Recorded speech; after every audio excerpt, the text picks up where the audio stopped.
Hey guys, I'm Allie. I'm a docent here at the Sallie Ellis Davis House. And this house is really to commemorate the legacy of Sallie Ellis Davis as an educator in Milledgeville in rural Georgia. She had a very interesting life and was really impactful on the citizens and her students. And we talk a lot more about her legacy inside, so let's hop on inside. So now we are inside the parlor of the Sallie Ellis Davis House, but before we dive into this room and the other room, we're going to talk a little more about Sallie as a person and her history. Sallie was born to Elizabeth Brunswick and Josh Ellis in 1877. Elizabeth was a formerly enslaved woman, and Josh Ellis was a white Irish affluent planter, loan officer, and merchant. He had many jobs. So Sallie lived with her mother because they were not able to get married because of their difference in skin color. And she lived with her mother until her mother died when she was only 4 years old. Then she moved to her father's house with his family. She was light-skinned but did not pass for white, so she had to go to the Eddy School, which was founded in 1869, and it was the only school that provided for African Americans in rural Georgia. So she went to the Eddy School, and then she really had a knack for learning and teaching, so she went to Atlanta University, which is now Clark Atlanta University, which is a HBCU, and she graduated with her normal degree, which is basically a teaching degree. So she came back to the Eddy School in 1894 to teach at the Eddy School, but then she realized she needed more education to become a better teacher for the students. So she hopped back up to Atlanta and got her bachelor's and her master's in education, which made her one of the most accredited educators in Baldwin County, black or white, male or female. So she taught at the Eddy School, and then in 1911 she married Jack Davis, and Jack had this house, and then Sallie moved in. And only 9 years later, Jack did pass away, and she moved into the front rooms, and she would actually board out the back rooms to students and boarders. The parlor right here, we have it decorated in its period style. We know it was decorated such because Sallie's granddaughter, she adopted 2 students, and one of those students then had a daughter. Miss Rosa Decree helped us with the interpretation of the house and the room. She told us about the type of couch that was here. They're all period, though they're not original.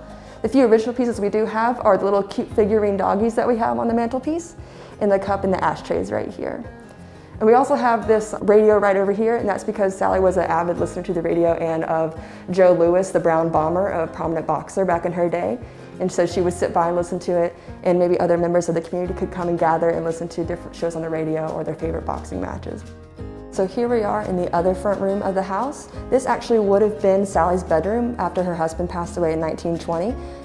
After he did that, she moved into this room and then had the back ones boarded out to different renters, but she also would allow students of hers to come and board here because the school being the only one offered to African American children within Middle Georgia itself. And we actually have a cot in the hallway right here to represent some of the cots that she would line the hallways with to allow students to stay. And she would also take firewood and canned goods instead of payment. But we have right here this room, which was once her bedroom, to be interpreted as one of the rooms in the Eddy School, which is the school where she worked at and then became principal of. So in 1925, the Eddy School was burned down. We don't have definitive proof, but it was most likely due to members of the KKK. It was a racially motivated crime. The community tried to rally around and collect money and donations to build the school again. Sallie and other educators actually donated their salaries and put that money towards the building of the school. And around $7,200 was raised, but eventually it exchanged hands to the Baldwin County Board of Education, and they rebuilt the school.